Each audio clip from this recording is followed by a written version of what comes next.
Subscribe करें और bell दबाएं ताकि कोई खबर रह न जाए।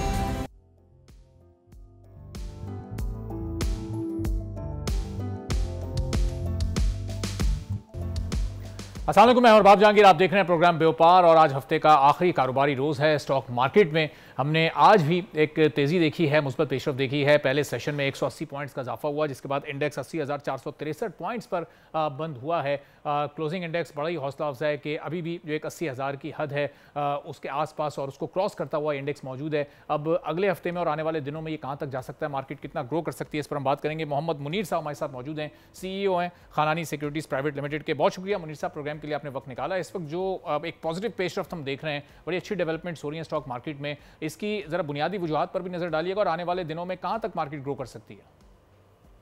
देखिए, मेन वजह इसकी है बैंक्स और आईपीपीज हैं, ऑयल सेक्टर है। अगर देखा जाए तो बैंक्स यहाँ से डबल हो गए और अभी भी अगर देखा जाए 2, 3, 4 की पी पे ट्रेड करें और अभी इसमें बहुत गुंजाइश है। आदमी कहते हैं लाख हो जाएगा, 1.25 लाख हो जाएगा। मैं इंडेक्स की बात नहीं करता, लेकिन अभी मार्केट चलना स्टार्ट हुई है। मैं तो ये समझता हूँ कि जैसे अस्करी बैंक की बात करें तो 28 रुपये दाम है और 10 रुपये अर्निंग है, तो 2.5 की 3 की पी पे चल रहा है। अगर वो 5 की पी पे भी जाता है तो क्या रेट होंगे इसके, आप अंदाजा लगा सकते हैं। इसे हबीब बैंक के 40 रुपये अर्निंग है और मुख्तलिफ बैंकों की अर्निंग देखें और इनके रेट देखें तो मतलब इसमें बहुत गुंजाइश है बढ़ने की। इन्वेस्टमेंट के लिए अभी सिर्फ एक इन्वेस्टर को एक बात का ख्याल रखना है कि इन्वेस्टमेंट करते हुए सिर्फ उन्हीं आइटमों में इन्वेस्टमेंट करें जो पे आउट करती हैं, ताकि वो सर्वाइव कर सके लॉन्ग टाइम तक। उनको बहुत अच्छे मुनाफे होंगे अगर वो वेट करना सीख जाएंगे तो। तो मुनीर साहब, अभी रिसेंटली हमने देखा कुछ अर्से पहले इंटरेस्ट रेट कम हुआ, फिर बजट आया, उसमें कोई इजाफी टैक्सेस मार्केट पर नहीं लगे। अभी आगे चलकर अगर इंटरेस्ट रेट में मजीद कोई 1-1.5% की कमी आती है तो वो कितने पॉजिटिव इंपैक्ट्स मार्केट पर क्रिएट कर सकती है? यकीनन वो सीमेंट सेक्टर जो लेवरेज है, वो स्टील के सेक्टर जो लेवरेज है, वो यकीनन उनको वो बेनिफिशियल रहेंगे। लेकिन आदमी का ये कॉन्सेप्ट है कि रेट ऑफ इंटरेस्ट कम होने से बैंक पे अफेक्ट पड़ता है, ऐसी कोई बात नहीं है।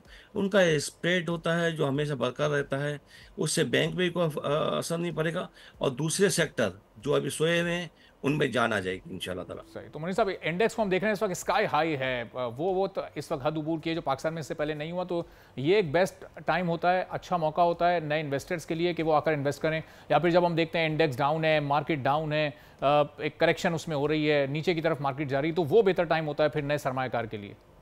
सर देखिए, मैं तो हमेशा एडवाइस करता हूँ कि आइटम वाइज इंडेक्स देखने की ज़रूरत नहीं है, हालात देखने की ज़रूरत नहीं है। हर टाइम में हर आइटम में बेनिफिशियल होती है। जैसे आज बैंक्स हैं, मुझे लगता है कि इसमें बहुत गुंजाइश है, इसमें इन्वेस्टमेंट करनी चाहिए। इंडेक्स चाहे लाख हो जाए या 80,000 हो जाए या 75,000 हो जाए, लेकिन आपका कॉन्सेंट्रेट आपकी आइटम पे होना चाहिए। आइटम क्या पे आउट करती है, वो किस पी पे ट्रेड कर रहा है। तो मुनीर साहब, अभी ये जो 100 इंडेक्स है, ये कितने सेक्टर्स ऐसे हैं जो कि बड़ा बेहतर परफॉर्म कर रहे हैं, या फिर इस 100 इंडेक्स का बोझ ये चंद एक 5-6 सेक्टर्स नहीं उठाया हुआ है? सर इस वक्त तो देखिए बैंक्स हैं। अगर ओजीडीसी पीपल की मैं बात करूं जो सेक्युलर डेट की वजह से दबे हुए हैं, अगर वो अपने फेयर प्राइस पे आ जाए तो इंडेक्स वैसे ही लाभ हो जाएगा। जैसे 50 रुपये अर्निंग है ओजीडीसी की, पीपीएल की 45-50 रुपये अर्निंग है, और वो अभी जिस दाम पे ट्रेड करें, 2.5 की पी पे ट्रेड करें, वो 5 की पी पे आ जाए तो क्या रेट हो जाएगा। अगर एक सर्कुलर डेट का मसला हल हो जाए तो इंडेक्स कहाँ चला जाएगा और कितनी कंपनियां सर्वाइव कर जाएंगी। जैसे ओजीडीसी पीपीएल है, सुनौदन है, सौदर्न है, पीएसओ है, वो चल पड़ेंगी। तो डिपेंड करता है कि हुकूमत किस तरह से एक्शन लेती है और कौन कौन सी कंपनी से जी, बेनिफिशियल है। इसी तरह इंडेक्स सर्वाइव करेगा इंशाल्लाह ताला और ठीक है। चलेगा। बहुत बहुत शुक्रिया मोहम्मद मुनीर साहब, CEO खानानी सिक्योरिटीज़ प्राइवेट लिमिटेड हमारे साथ मौजूद थे। कि मार्केट तो ग्रो कर रही है, लेकिन हम देख रहे हैं कि हमारे मुल्क की इंडस्ट्री इस वक्त ग्रो नहीं कर पा रही है। खासतौर पर जो टेक्सटाइल मिल्स का सेक्टर है वो बहुत परेशान है, और वजह एक ही है कि बिजली की बढ़ती हुई कीमत, जो कैपेसिटी चार्जेस की मद में इस वक्त एक आम आदमी को भी अदा करनी पड़ रही है, एक कारोबारी शख्सियत को भी अदा करनी पड़ रही है, बड़े बड़े इंडस्ट्रियलिस्ट भी ये पे कर रहे हैं, और ज़ाहिर जो माजी के मुआहदे हैं वो इस वक्त आड़े आते हैं। तो अब एप्टिमा जो कि तंजीम है, all Pakistan textile mill association है, उसने अब ये मुतालबा किया है कि जो पिछले मुआहदे हुए हैं उन पर ज़रा नज़रसानी की जाए। जो 2015 में पावर पॉलिसी के तहत लगाए गए बिजली पैदा करने वाले इंडिपेंडेंट इदारे थे, जो उनके साथ किए गए मुआहदे थे, ज़रा उस पर गौर होना चाहिए, ताकि जो बिजली है उसकी कीमत में थोड़ी सी कमी लाई जा सके, सूरत हाल को कंट्रोल किया जा सके। मुमकिन क्यों नहीं हो रहा है, इस पर हम गुफ्तगू करेंगे। आसिफ इनाम साहब, चेयरमैन है एप्टिमा के, हमारे साथ मौजूद हैं। आसिफ साहब, बहुत शुक्रिया प्रोग्राम के लिए आपने वक्त निकाला। बुनियादी आपके मुतालबात, बुनियादी तहफ़्फ़ुज़ात आपके हैं क्या, खासतौर पर ये जो बिजली के कैपेसिटी चार्जेस हैं इनको लेकर? आसिफ साहब जी, अस्सलाम वालेकुम। बिस्मिल्लाहिर्रहमानिर्रहीम। Thank you. हमारा जो मुतालबा है वो ये है कि तमाम बिजली के खाली 2015 नहीं, जो तमाम कॉन्ट्रैक्ट हैं वो मनसूख किए जाएं और उनको रीनेगोशिएट किया जाए। और ये जो टेक और पे पे कैपेसिटी पेमेंट है ये 2.7 ट्रिलियन है।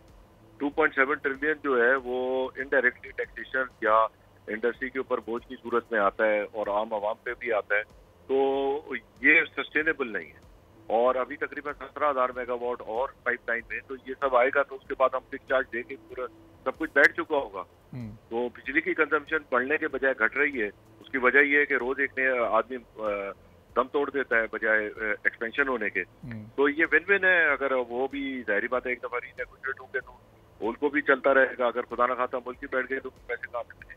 सही। और आसिफ साहब, ये अभी तक ये हो क्यों नहीं पा रहा है जो आप लोग के मुतालबात हैं? ज़ाहिर ये बड़े ज़रूरी हैं ताकि देखिए बहुत बड़ी विल चाहिए हुकूमत की, लोगों की, और सारों को मिलकर करना पड़ेगा।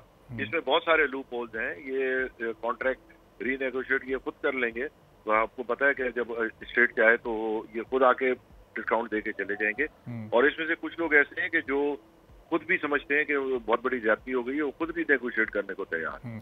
तो ऐसा नहीं है, दोनों किस्म के, कुछ को शायद डंडा चाहिए और कुछ बेचारे खुद बिलिंग है कि वो larger interest of the country में करने को तैयार है। अच्छा, अब ये विल या इंटेंशन पैदा कैसे की जा सकती है? अभी जब आपसे बात हो रही है, उन्होंने कोशिश की थी कि जो साबिक चेयरमैन नेपरा हैं तौसीफ फारूकी साहब वो भी आएँ और वो भी कुछ अपनी तजावीज़ पेश करें, वो भी बताएं कि ये सब कुछ कैसे हुआ, यहाँ तक हालात कैसे पहुंचे, लेकिन लोग बात नहीं करना चाहते इस इशू। नहीं, वो इसमें उसकी वजह है कि अगर आप देखें कि मोहम्मद अली कमीशन साहब की जो रिपोर्ट थी जिसमें सारे इदारे वगैरह थे, वो आप पढ़ लें, आपको सब कुछ मिल जाएगा कि तेल में क्या था, ओवर इनवाइसिंग क्या थी, सब है, सब लिखा हुआ है। उसमें भी लिखा हुआ है, सुप्रीम कोर्ट में भी रिपोर्ट जमा है, लाहौर में फोरेंसिक ऑडिट पे इन्होंने स्टे लिया हुआ है। फोरेंसिक ऑडिट होगा, उसमें पता चल जाएगा कितनी कंजम्पशन थी, क्या थी, किसने क्या किया हुआ है।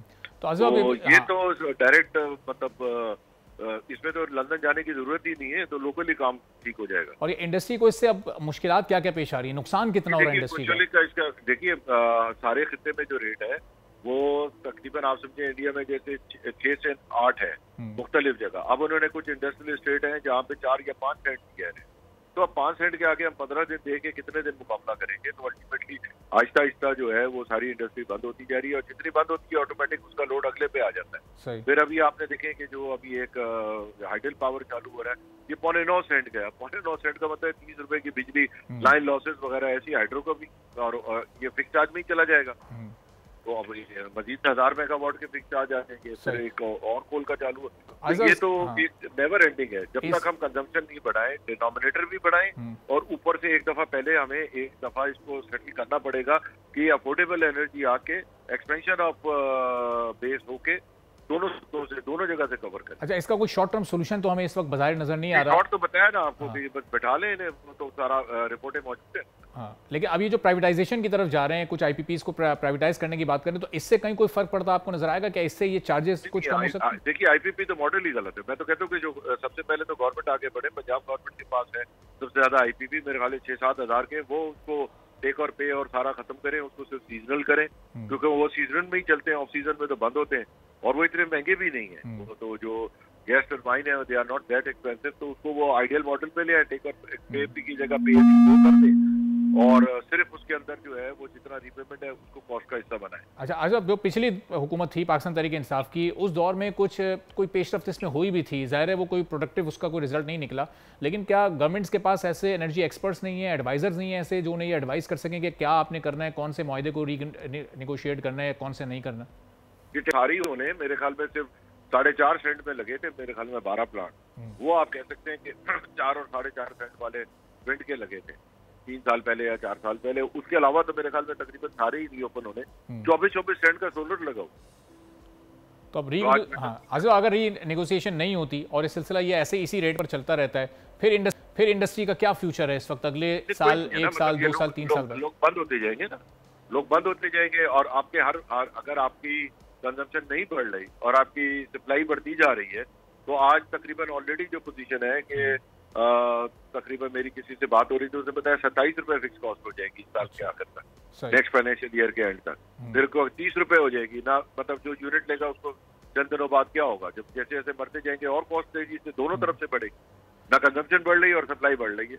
फिक्स कॉस्ट की। अच्छा, बजाय इसके कि हुकूमत ये इस पर कोई सोच विचार करती, हमने ये देखा कि एक्सपोर्टर्स को नॉर्मल टैक्स रिजीम में गवर्नमेंट लेकर आई है, तो उससे भी फिर इंडस्ट्री को कोई नुकसान होता है या कोई फर्क पड़ता है? देखिए मैं आपको बताऊं, नॉर्मल टैक्स रिजीम तो ये है ना कि कोई बंदा कमाएगा तो टैक्स देगा। बिल्कुल ठीक है ना, वो तो कमाने पे ही टैक्स है ना। वो तो बहुत सेकेंडरी है। सर्वाइवल का जो सबसे बड़ा मसला है वो टर्नओवर टैक्स है, जो आपको लॉस में भी देना पड़ता है। इसी तरीके से जो है वो आपका ये जो बिजली है, ये तो आप ना करता गुनाहों की सजा दे रहे हैं। फिर आप ये देखें कि खुद गवर्नमेंट को भी आइडेंटिफाई करना चाहिए कि कौन लोग हैं जिनका कॉन्फ्लिक्ट ऑफ इंटरेस्ट है। अब बहुत सारे लोग जो है वो टेक्सटाइल से लेकर हर शोबे की बात करने जाते हैं, खुद आईपीपी हैं। वो 70 रुपए की बिजली दे रहे होते हैं और गवर्नमेंट से कहते हैं कि जी हमें 30 रुपए की बिजली हमें दे दो या 25 रुपए की दो, वरना मर जाएंगे, हमें सस्ती गैस दे दो। तो अच्छा, इस मामले पर गवर्नमेंट के साथ, इस गवर्नमेंट के साथ या पिछली जो गवर्नमेंट्स गुजरी हैं, कुछ सेटिंग आप लोग की हुई है या अपनी तजवीज़ आपने उनके सामने रखी हैं, कोई मीटिंग्स वगैरह? हमने सब दी हैं, मतलब that's what we can do. उनको भी पता है, दे आल्सो नो कि ये सस्टेनेबल मॉडल नहीं है। तो इसीलिए हमने ये भी एक मुहिम का आगाज किया है, क्योंकि हम समझते हैं कि हमारे मुल्क के लिए, हमारी मुल्क की तरक्की की सबसे बड़ी रुकावट ही यही है। जब गवर्नमेंट ये समझती है, आपकी देखिए 10% आपकी ग्रोथ, अगर ये आप रीनेगोशिएट सही तरीके से कर लें, 10% गारंटीड है ग्रोथ इंशाल्लाह। जब आपकी 10% ग्रोथ होगी, आपकी टैक्सेशन हर चीज पूरी होगी। सही। और इसी तरह मेरे हिसाब से टैक्स में रिलीफ देके इकोनॉमी का साइज बड़ा करना चाहिए, ताकि अगर हम टैक्स टू डेथ कर देंगे तो फायदा क्या होगा। तो आज़िज़, अब जो इस वक्त वज़ीर ख़जाना फाइनेंस मिनिस्टर औरंगज़ेब साहब हैं, उनसे तो हमें बड़ी उम्मीद थी कि एक तो वो बैंकर भी हैं, अपने शोबे के एक्सपर्ट भी हैं, फिर कोई एक रवायती उनका पॉलिटिकल बैकग्राउंड भी नहीं है, तो वो आएंगे और ओवरनाइट हमें कुछ ऐसे चेंजेस, कुछ रिफॉर्म्स होते नज़र आएंगे। अभी 4-5 माह ये हो चुके हैं, गुजर चुके हैं, और आप देखें अभी आप भी अपने मुतालबात पेश कर रहे हैं, बजट आ चुका है, उसमें किस तरह से टैक्सेस की भरमार हुई है। तो कहीं कोई बेहतरी की उम्मीद या कोई इस तरह की इकनॉमिक पॉलिसी हमें नज़र नहीं आ रही है जो पॉजिटिविटी की तरफ जा रही है? देखिए, मतलब अगर आपका 24% इंटरेस्ट रेट हो और आपका 7-8 खरब का सूद हो, तो कोई भी फाइनेंस मिनिस्टर बेचारा नहीं मैनेज कर सकता ना। तो हमें हर सेक्टर पे आज देखें, हमारे जो बेटर इन चीफ है उन्होंने मुतालबा भी किया है कि फॉरेन इंटरेस्ट रेट कम करें। अगर आज इंटरेस्ट रेट कम हो जाए तो 2 ट्रिलियन तो गवर्नमेंट के पास फिस्कल स्पेस ऐसी आ जाएगी। अच्छा, तो अभी ये जो 1.5% की कमी हुई है, ये अभी इससे आप लोग मुतमईन नहीं है? नहीं, ये तो देखिए ये भी ऑलरेडी 20% है इसका। और देखिए सबसे बड़ा फायदा तो गवर्नमेंट को है। आज 5% रेट गिर जाए तो गवर्नमेंट को, मैंने आपसे अर्ज किया ना, 5% रेट पे गवर्नमेंट को 2 ट्रिलियन की तो सीधे कॉस्ट सेविंग होती है। तो आसिफ, तो ये तो बड़ी सिंपल सी कैलकुलेशन है, तो ये गवर्नमेंट की क्यों समझ नहीं आ रही, जिनके हाथ में स्टेट बैंक इंडिपेंडेंट है ना, बहुत सारी चीजों पे ये भी तो है ना। तो इसका मतलब IMF के भी कुछ प्रेशर्स ऐसे हैं, कुछ उनके मुतालबात ऐसे हैं जिसके अंडर में रहते हुए फिर आप ये सारे फैसले नहीं कर सकते इंडिपेंडेंटली?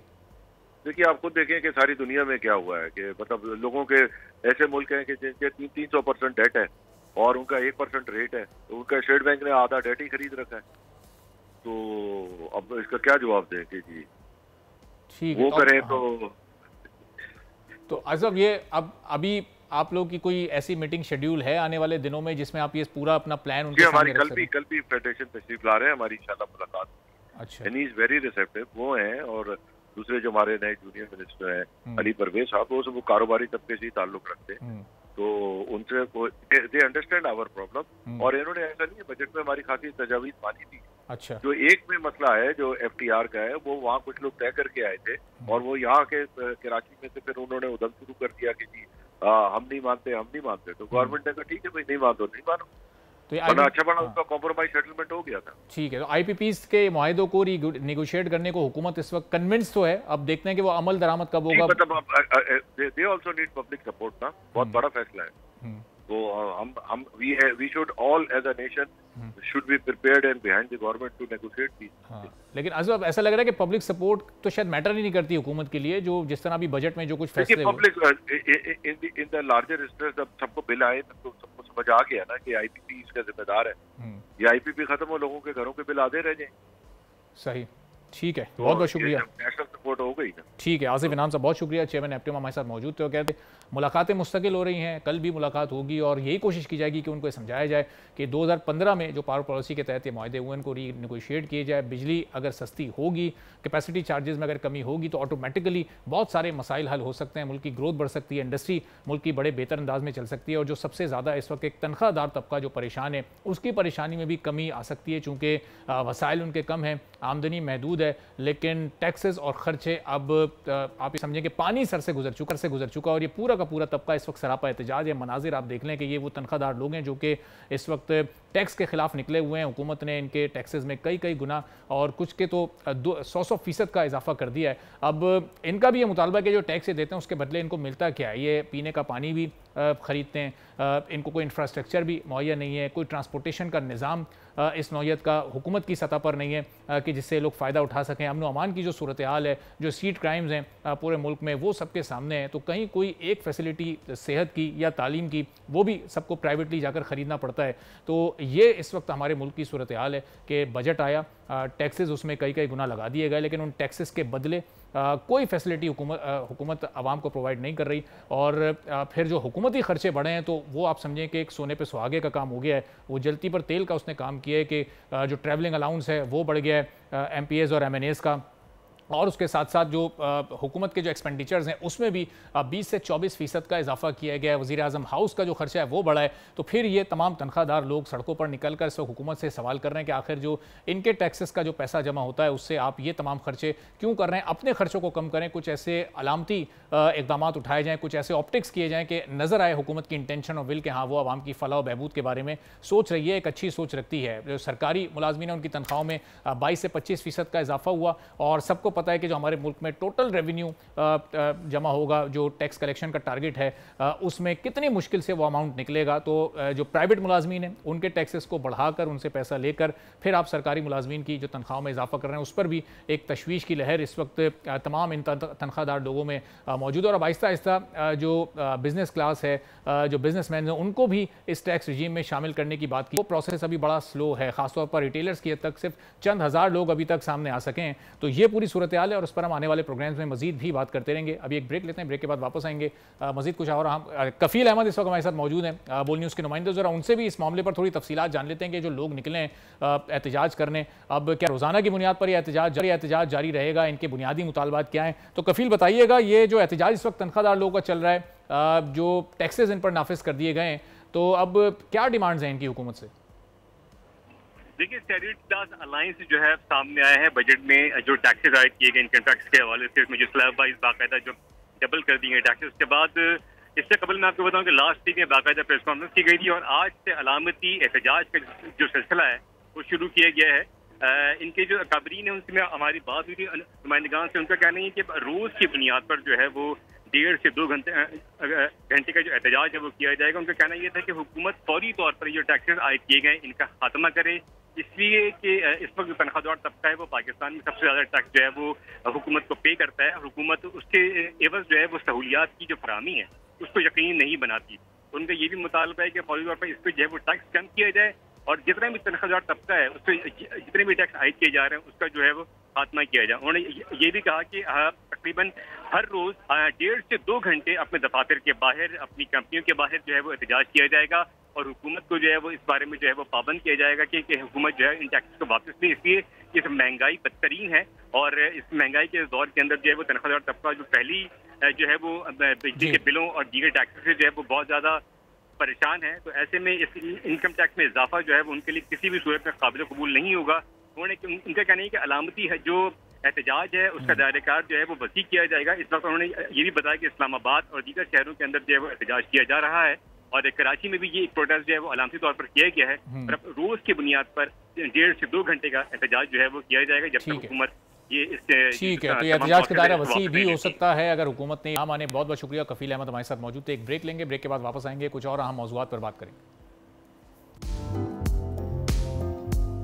एक बार फिर आपको प्रोग्राम में खुशामदीद कहेंगे। Association of builders and developers ने बजट 2024-25 को यकसर मुस्तरद कर दिया है और इसमें जो टैक्सेस रियल एस्टेट सेक्टर पर लगाए गए, आबाद ने उसको भारी और खैर माकूल करार दिया है और एक आए कि इन टैक्सेस के खिलाफ अब ये अदालत जाएंगे। इन टैक्सेस के लगने के बाद एक आम आदमी के लिए कोई छोटा सा 60 गज़ या 80 गज़ का घर ख़रीदना भी बहुत मुश्किल हो जाएगा और जो मुतवस्सित तबका है 120 गज़ का घर भी उसकी रेंज से बिल्कुल आउट हो जाएगा। जो छोटे छोटे फ्लैट्स हैं उनकी कीमतों में भी कई गुना का इजाफा हो जाएगा। अब आबाद जो कि रियल एस्टेट सेक्टर पर जो ये टैक्स लगा है इसके खिलाफ इतना एहतजाज क्यों किया जा रहा है, अदालत जाने का ऐलान इन्होंने क्यों किया है, आबाद के चेयरमैन आसिफ सिमसम साहब हमारे साथ मौजूद हैं, उनसे ही ज़रा जान लेते हैं। आसिफ साहब, ये आप पर टैक्स लगा है तो अदालत आपने जाने का ऐलान किया है, आपके तहफ़्फ़ुज़ात हैं क्या इस टैक्स पर?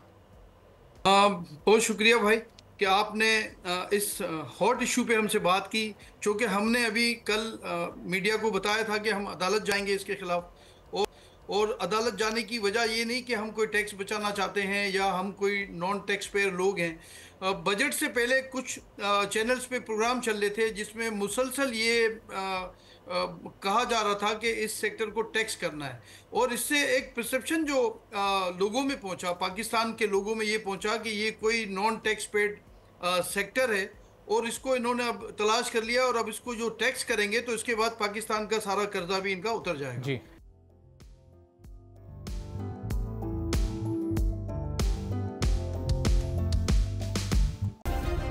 सब्सक्राइब करें और बेल दबाएं ताकि कोई खबर रह न जाए।